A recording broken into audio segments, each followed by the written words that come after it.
I noticed it as well, Tato. I noticed that I said less than 3, guys. I was thinking of the heart as well. I was thinking of it during the cast.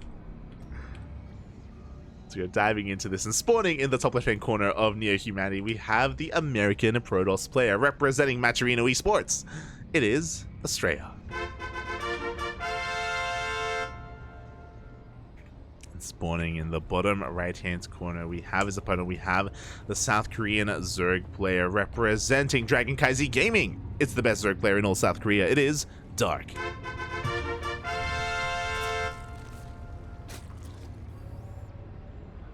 Oh my god. And Dark is looking to have some fun, Papi. Oh my god. This is the beginnings of a proxy hatch.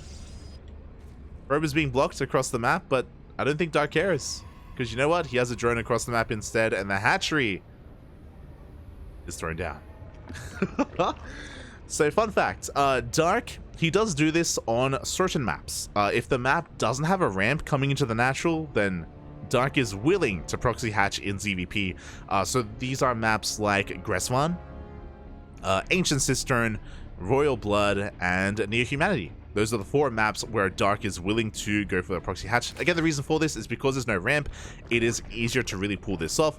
It is easier to snowball out of control. Astrea goes for a scout across the map. He confirms the faster gas. He confirms the spawning pool. But Astrea has not seen the hatchery. Oh boy. Dark is looking to have some fun. Looking to have some fun. Astrea does quickly check, and he does confirm the hatchery on the way. Now Astrea has to react.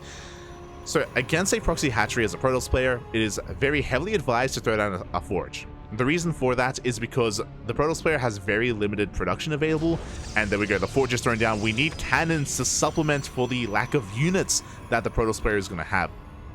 So the forge is the first step. Outside of stack defense, the other big thing is either a Stargate or a Robo. One or the other. The Robo gives you access to Immortals. The Stargate gives you access to Void Rays. They both have their place, and they both do well against the Roaches that are about to come out. First Zealot does arrive, is going to be chipping away at this hatchery. The other thing is that if you're going for a Robo or a Stargate, you don't throw it down at the natural. You throw it down in the main base, because the likelihood is that this pylon is going to go down. You don't want your tech to be depowered. There we go. Cannon on the way, shield battery as well. Now Astrea, he was born and raised in the land of the Americas. He's all about, he knows about the cheese. He knows how players can go full NA, so he, for the time being, looks pretty well prepared against this. Like, we already have more cannons on the way. We have seen players like Classic fumble the ball and die to this. Like, Dark has used this to success against Classic, against Hero. Like, there's a reason why he does this. He does this against the best Protoss players in the world, because it works. Especially if they don't really know how to respond. But so far, Astrea with these cannons, with these Stalkers as well. Here we go. There's actually a second gateway in the main. He's not going for the Immortal. Interesting. He's relying on his Gateway army instead. So far, so good. He's going to deny the first Ravager. Really important pick off there from Astrea.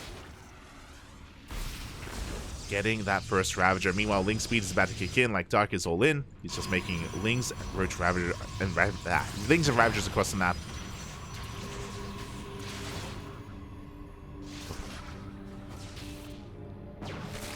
Here we go.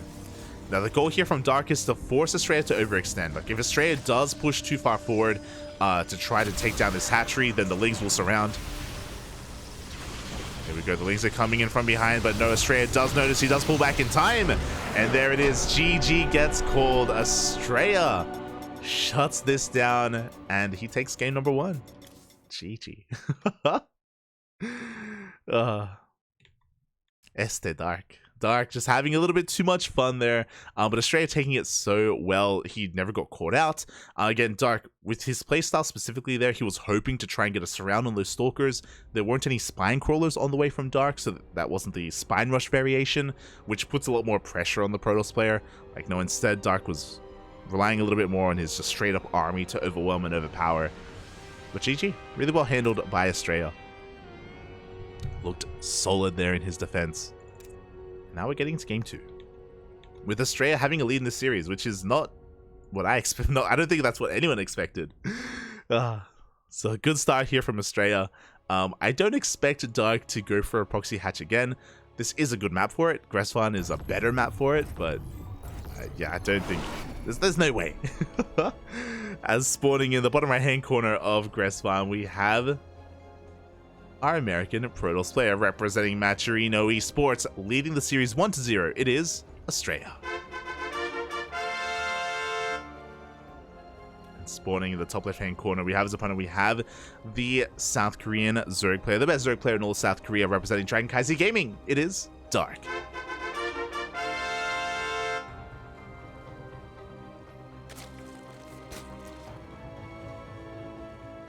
Here we go. Astrea, similar to Future, has also been getting some really good results recently. Has been on fire. Now, can he overcome Dark in a game where Dark isn't cheesing? that's the question. As Dark is forced to take the unnatural natural, is going to be a hatch first. So standard opener this time from Dark.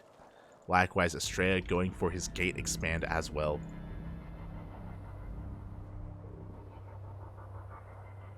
So the beginnings of this game is going to be looking pretty normal, which makes sense, especially from Dark. Like, you don't want to gamble too much after being down in this series. It's only a best of 3, so you don't want to play with fire, you know? It's risky, Papi. It's risky. So just a hatch gas pool. And we're loading into Gresvan, and Gresvan is an interesting map. So Gresvan can be really defensible. We talk about this all the time. There are a lot of choke points here on Gresvan, a lot of points of elevation as well. So you do have quite a lot of advantages as the defending player. That's why on Gresvan we have seen a lot of split map scenarios, a lot of late game ZVP, a lot of late game ZVT, and even late game ZVZ with like Lurker versus Lurker. Gresvan is the map to do it on. But Astrea doesn't come off as that kind of player.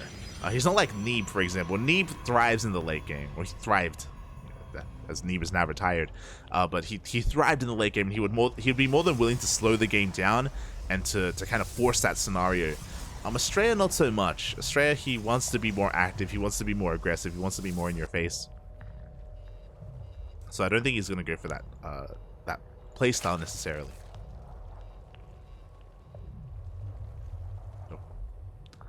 As we can see, Astrea just being a little bit annoying. It does force some lings out of his opponent and is going to get eyes and delay the third base, ideally.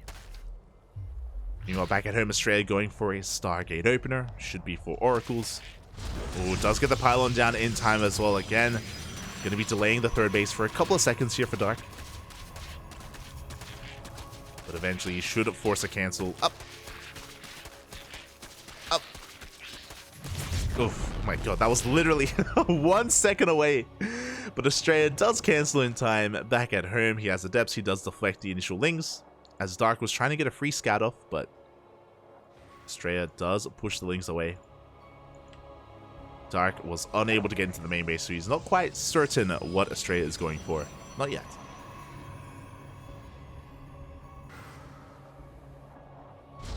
See the Overlord of Dark trying to check that natural base. As he heads towards the main, we can see it's an Oracle opener, so Astrea, it's pretty standard with his first Oracle. With the second Oracle, should be working towards that third base. Should be a more macro opener here from Astrea.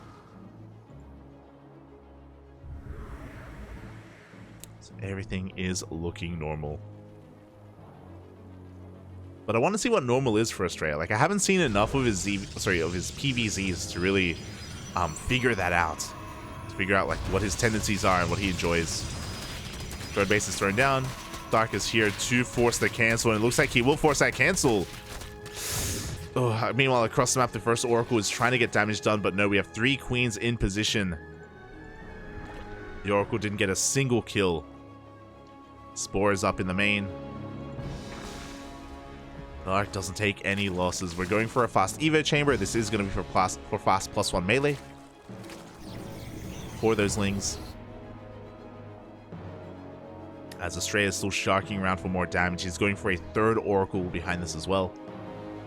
2 Oracles do one-shot drones, so there's a lot of potential here for Astrea. He dives into the main. He's going to get a couple of workers. Does get 4 drones in total, and he gets eyes on the Evo chamber as well. Did I say 4? I meant to say 6. 6 drones go down. Good stuff here from Astrea. He keeps his oracles alive. He may be forced to recall. He's going to be stuck here for a little bit, waiting for the shields to recharge. And Astrea, he's going for a 4th oracle. Okay, this is really unique. You typically don't go past 3 oracles unless you go mass oracle. So we'll be keeping an eye on this. There is a build that Hero enjoys where he goes mass oracle charge lots, and he goes for like a 3 base all in. That can be terrifying. We'll see if Astrea makes more than 4 oracles. We'll see if he keeps going. For the time being, only 4. So with 4 oracles, he's going to have like 2 groups of oracles that can one-shot workers. So he could try to out-multitask Dark, which would be a bold move. Yeah, the oracles are being active on the map. It's only going to be 4. We are working towards charge and +1. Getting our 3rd base fully saturated. Meanwhile, back at home, Dark just going for Ling Roach. What looks to be Ling Roach Ravager.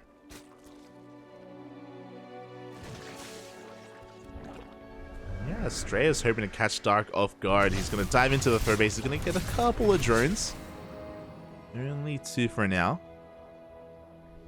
And Dark is actually amassing Lings. For the time being, he's cutting workers here at 66. This is 3 base saturation. He does have a 4th on the way, but isn't making use of that 4th yet. This is working towards the infestation pit. Working towards Hive Tech. There we go. Hydra Den as well. So he's setting up for lurkers even. Really interesting. Maybe it's because Dark is down in the series. Like, he's playing really conservative. Like, Dark isn't being active on the map at all. He's taking up towards Hive. He's droning as well. Oh. But yeah, Dark is just focusing everything on the defense for now. He has a bit of an army, but nothing too threatening. Oh, as Astrea, he catches a couple more drones here at the 4th base. At least confirms that Dark is attempting to saturate it. Oh, gets another 2 drones. Meanwhile, back at home, Astrea has just been taking up. He's going for a Charged Archon. With High Templar for Storm, a couple of Immortals as well. Very ground-oriented army. Not the most flexible army. He skipped Blink, so he doesn't have any Blink Stalkers.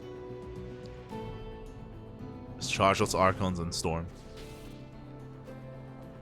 Which can work really well, but once we get a high enough lurker count out, we won't really be able to push into the army, into the bases of Dark. So he's taking his 4th base. Dark gets eyes on this, and it looks like he wants to try to deny the 4th. Gets a surround on these cells, does bait out that Stasis Trap. Does Astrea have enough to defend? He does have Storms. But Astrea barely has an army. Okay, there we go. He does push forward once again with more of those High Templar. Dark keeping Astrea busy. Hydras are on the way. Lunker Den is done. Is here in the main. We already have the Hive as well. Yeah, Dark, he's been able to just skip a bunch of steps and tech up all the way into lurkers. The Hive Tech lurkers.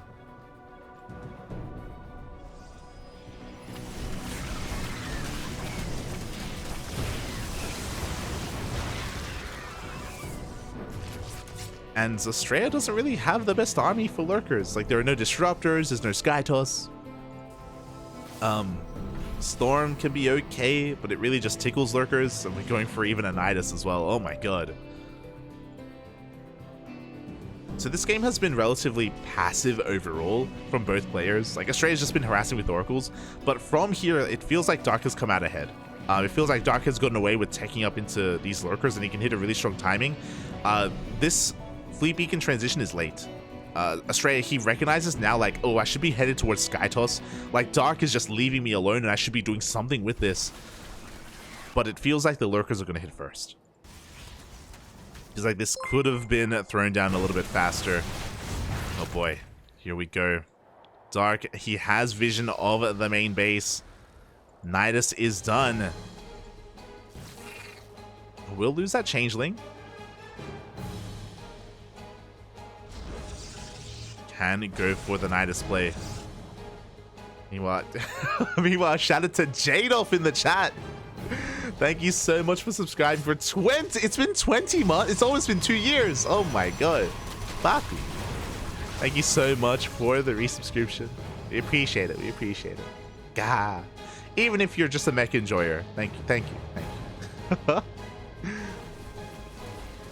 So here we go. We have the Nidus into the main base. We have the Ling and Roach trying to distract Astrea, keeping his attention here towards the north. Lurkers are hitting the south. Is there anything in the Nidus? There is nothing in the Nidus, actually. Just trying to distract Astrea. Yeah, the Immortals are in the main, not at the third. The Lurkers, they take down the production. They're headed towards the mineral line as well. Astrea's being pulled apart. We have a couple of storms. But we're hitting the fourth. We're hitting the fifth as well. Astrea having a hard time keeping up. The High Templar, they're exposed. 2 High Templar go down. We waste the storms. And Dark, he can dive on this army. Yep, he goes for it. He goes for High Templar. He goes for the Immortals. The value that Dark has gotten is insane. He takes down a base. He's going to get the second base as well. 2 next side go down. 17 probes. The High Templar, the Immortals in one swift move. Dark attacks at like 4 places at once. And Astrea just couldn't keep up. He could not keep up. The damage has been dealt. Astrea is crippled. Down to 3 bases. Boy. He does have a lot of Immortals, and he is trying to work towards that Skytoss army, but that's the first carry. That's the only carry that's going to come out. Good stasis trap. Does create a funnel there for those Lings. So good storms as well. That's a lot of Immortals. And we do have the revelation on the Lurkers. Astrea is holding on. Oh. He is holding on, but another Archon goes down. Dark, just unrelenting, just doesn't want to let up. Thankfully, Astrea does have a couple of Immortals here over at that third base as well. God, but the Lings are doing so much damage. Plus these Cracklings are insane. They're cracked, Buffy. Oh my god. They bust through the Archons, the High Templar. The Lurker aggression doesn't stop. We're running out of Interceptors because there's only 1 carrier. And this Nexus is going to go down for a second time. Now that the base goes down, Darky will back off. Gonna rotate around. Gonna try and punish some of these other fresh mining bases of Astrea.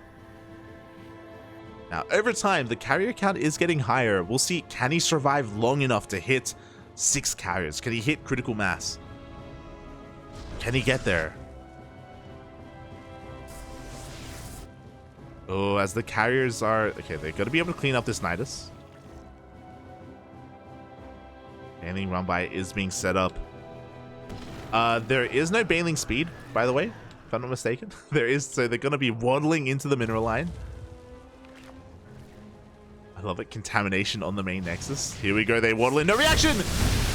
A delayed reaction out of Astrea. 16 probes go down. You don't even need Baneling speed. Just waddle in.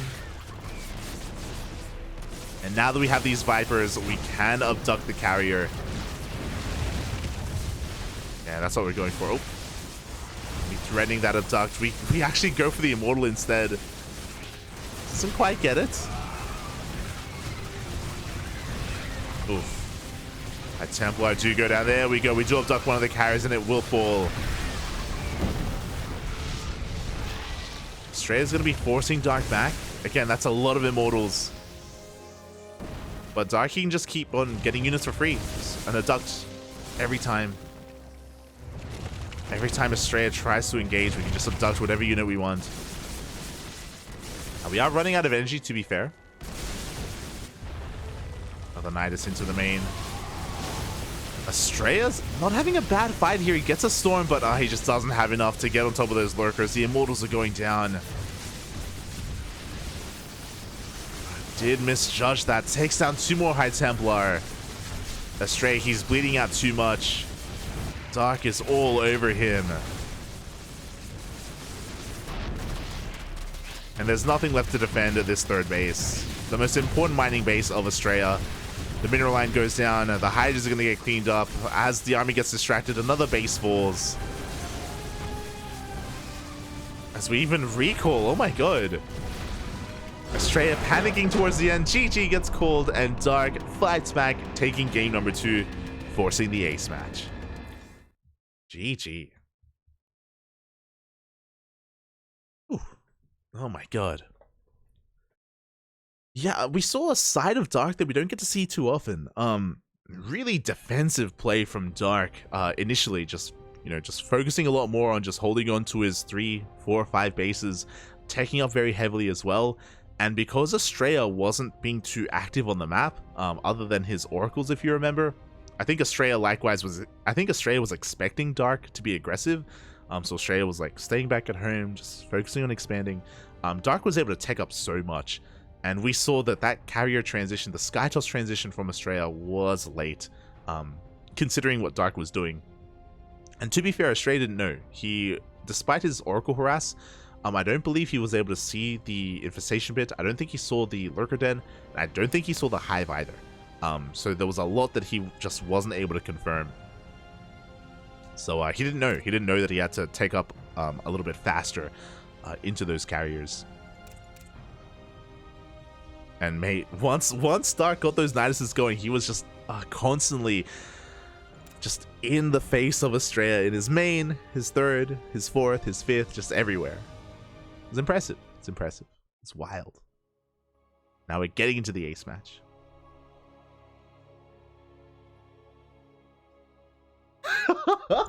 No worries, my dude. I appreciate you when you're not abusing lunkers, Papi. I'm just trying to survive, Jadoff. I'm just trying to survive. As we're getting into the ace match and spawning in the bottom left-hand corner of Royal Blood, we have the American Protoss player representing Matcherino Esports. It is Astrea.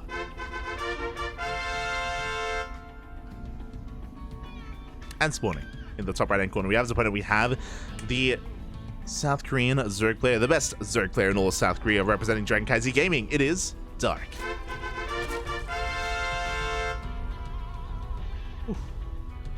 Here we go. Dark was looking scary in that last game. It was wild. I mean, it goes to show, it's very similar to, if you remember Babylon, Solar versus Future. It was very similar to that game, to Game 3, where Solar just had so much freedom and so much control, where he had so much control of that game. And a similar outcome in Game 2 between Dark versus Astrea, where Astrea was really passive, and he gave so much breathing room, so much freedom to Dark to take up the way that he did, to drone off the way that he did, to rush into those lurkers, to rush into those lunkers. And yeah, we saw what happens when Dark is allowed to do that. Crazy. Oh, a side of Dark that we don't get to see too often. But yeah, with that, we're now getting to game number 3, into the ace match. Astrea forces the unnatural out of his opponent, making things a little bit more awkward for Dark. Astrea is just going for a gate expand behind this. So very economic from Astrea. Very standard play out of Dark. Nothing too crazy. Nothing too crazy. But yeah, after what happened in game 2, I expect to see Astrea be a little bit more active. I expect him to be a little bit more assertive here. At least I would hope so. That's the added advantage of going for a Blink Stalker opener, for example. With these +1 timings, able to pressure and punish the Zerg player if they're a little bit too greedy. We'll see. See what Astrea goes for. For now, he's just, scouting, confirming.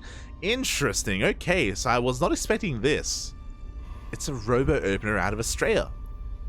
So, if this was any other Protoss player, I'd be like, oh, it's for a disruptor drop. Ah, it's okay. Like, that's what we were going for. But Astrea does like to experiment a little bit. We've seen him go for these kind of weird, sometimes like immortal based play or like all-ins. So we'll see if Astrea heads in that direction. As again, this should be for a fast robotics bay, this should be for disruptor drops, but we'll see. As the Lings are being forced back, Dark was denied entry into the main base, so he doesn't know about that robo. He's in the dark.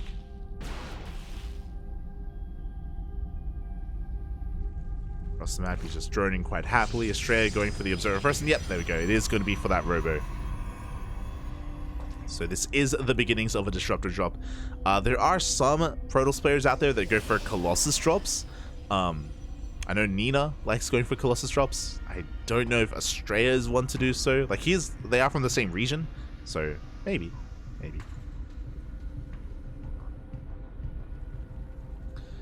Now there's pros and cons. Like, oh my god.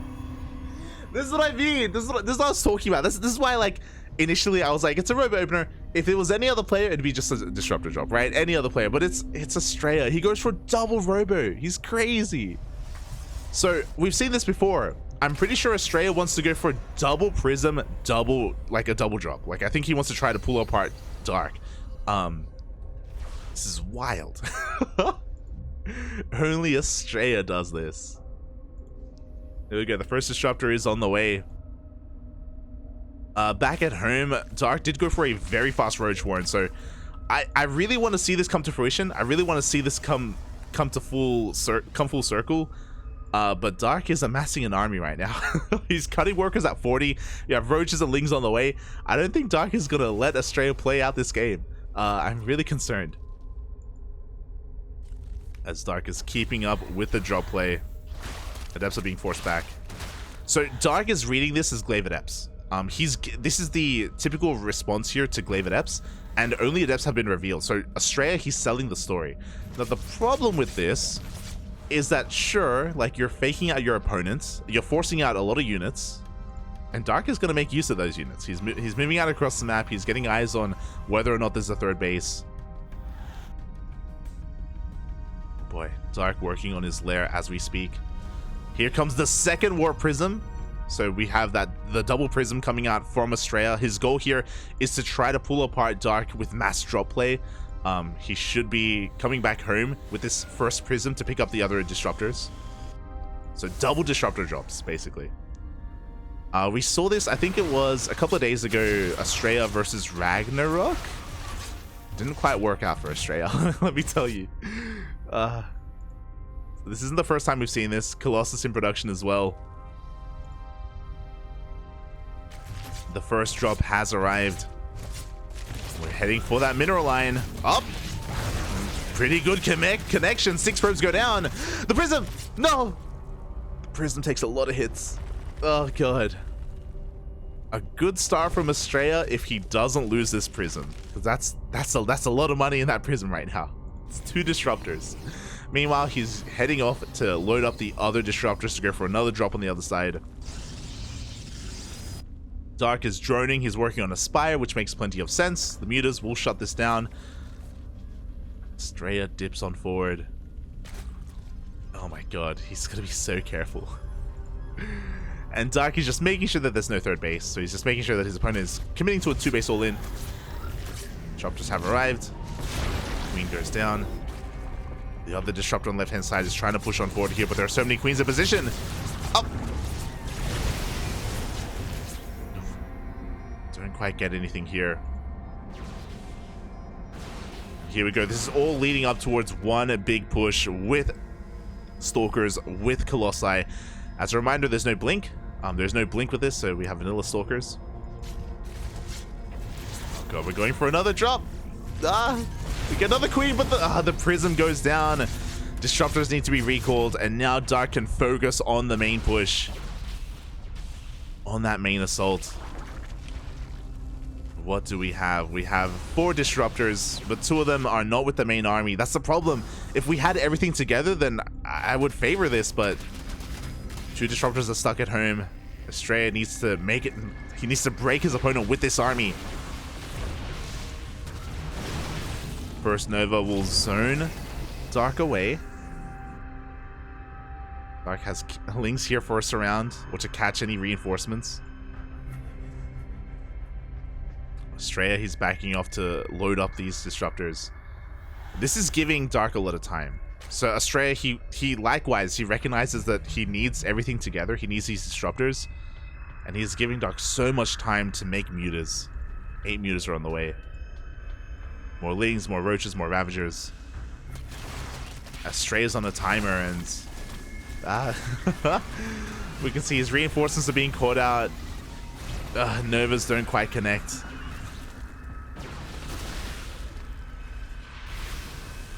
Dark also playing with fire. Thankfully, there's no blink, so he's not being punished here. He's not being chased down. Well, the Stalker's having a hard time chasing him down. See Astrea trying to catch these Ravagers. It looks like he will. Good pickoffs here from Astrea. Gets the Ravagers.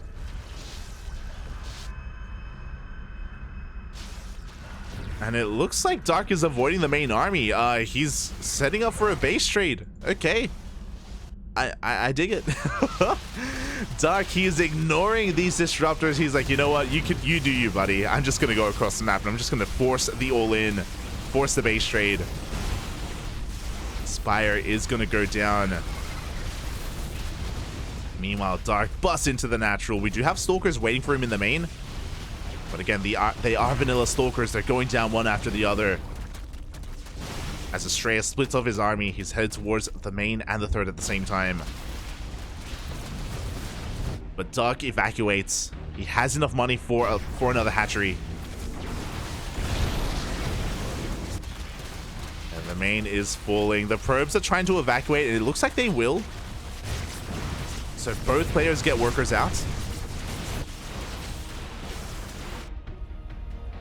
Yeah, the probes do escape. Hatchery is thrown down at the gold. Astrea does have enough money for a Nexus as well.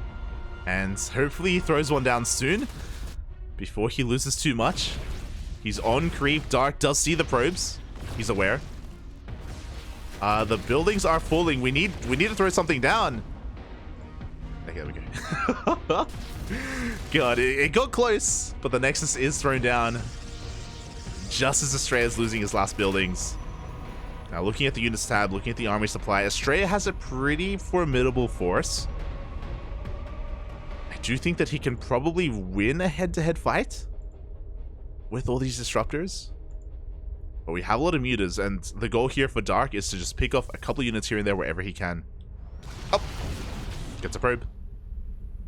Remember, there's no blink, so Astrea's going to have a really hard time punishing these mutas. 2 more probes go down. Dark doesn't lose anything. He can just shuffle his mutas around and go in again.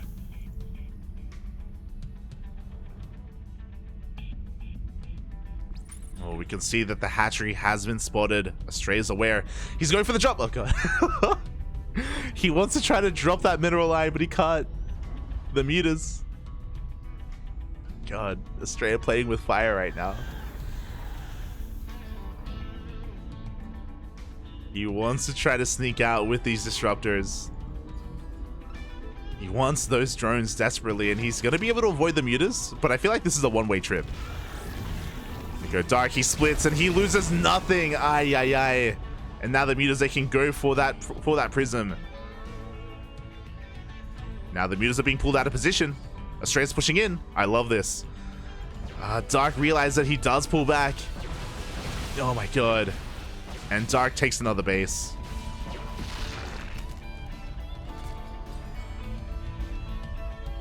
Prism did survive.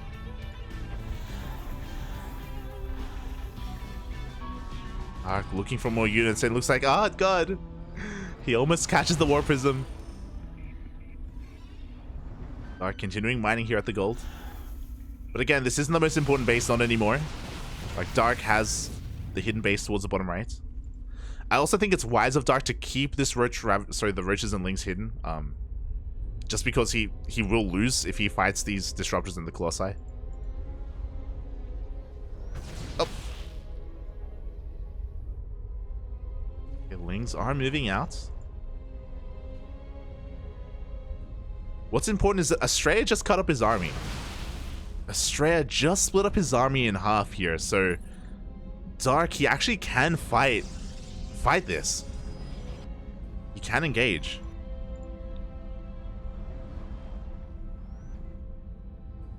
Unfortunately, like, Astrea, he's getting ready for, like, a backstab to kill his Nexus, and that means that, like, he's exposing himself.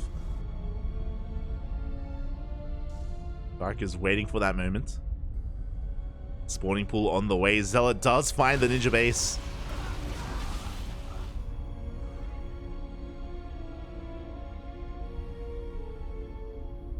Astrea comes across the ninja, comes across the spawning pool. Lings, they have to turn back around to defend. It's still very close. Oh, the disruptors have arrived. Nervs are going to be going off. Once again, they don't connect with... Oh! They don't connect with anything. And the mutas have arrived. And do we have a recall? Can we save these disruptors? It looks like we won't. Oh, this is a big loss here for Astrea. 2 disruptors down the drain. The main army is heading over. Ay. Okay, so suddenly... Oh, and here we go. The army's out of position as well. The Lings are diving on in. We force a recall. We get the surround on the Immortals. Astrea getting picked apart, but Dark does lose a lot of Lings. But what's important... Oh, God, no! As the roaches get shut down as well. The ground army of Dark is gone at this point, but we still have the mutas. And Astrea just lost every probe. He has no more mining. Meanwhile, the spawning pool finished, so Dark can remake Lings. He's remaking Lings.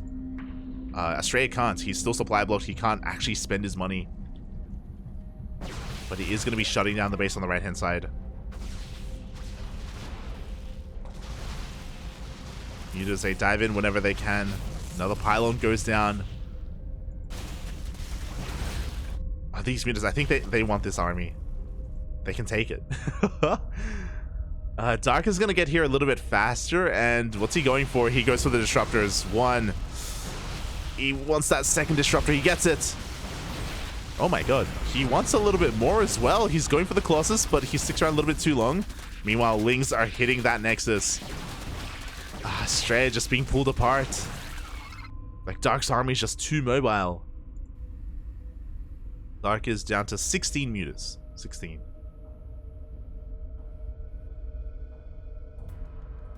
The reality is that Blink would have changed everything. Imagine this game, but if Astrea had Blink. Like, oh my god, he would have been able to punish these mutas so much harder. But alas, there was never a Twilight Council. Not meant to be. We're getting some good damage done here. The Adepts putting in a lot of work. Oh no. Meanwhile, the Nexus, is it gonna go down?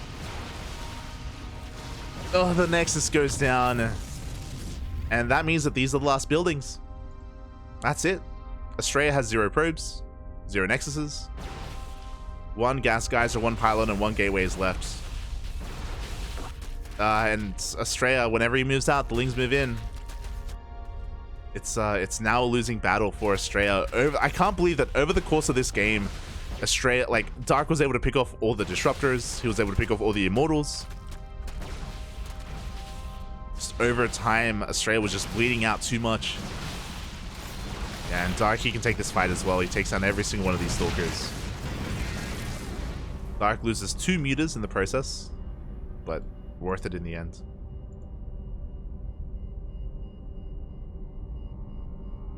Astrea is down to 12 Stalkers and 1 Colossus. And Dark is just taking more bases. Like, oh my god, this was such a wild base trade. It was so close. It was so close for so long, but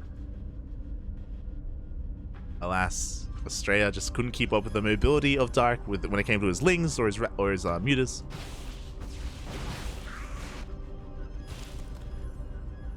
He had a hard time setting up his forces. The Colossus is on a mission. It's on a mission to die. To death, papi. Ah. Not like this. Colossus goes down. GG gets called. And Dark will take the series 2-1, advancing on to the grand finals. GG.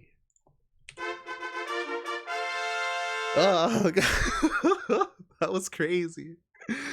Oh my god, that was so close at the beginning of the base trade. You know, once they both had their own bases settled, the reality was that if the armies ever clashed, Astrea would win. Astrea would 100% win if there was ever like a head-to-head engagement. And Dark knew that as well, so Dark was doing such a great job at just avoiding the confrontation, picking off whatever he could with the mutas, setting up all these surrounds and setting up these traps, going for the ninja bases, and forcing his opponent to split up their army and to spread out across the map. And yeah, Dark was able to pick away at Astrea and pick him apart. GG, well played. Congratulations, Dark does advance on to the grand finals, where he's going to be facing off against Solar in a ZvZ. But a shout out to both Astrea and Future. For the two of them to make it to the semis was really impressive, and they took down some really big names to do so. We were lucky enough to cast them earlier. If you remember, Astrea took down Classic and Future took down Hero, respectively. So they both had to take down some the best Protosses in Korea. That just happened. Both Astrea and Future, they took down the best Protosses to get here, but they fell to the Zergs in the end. But that was beautiful.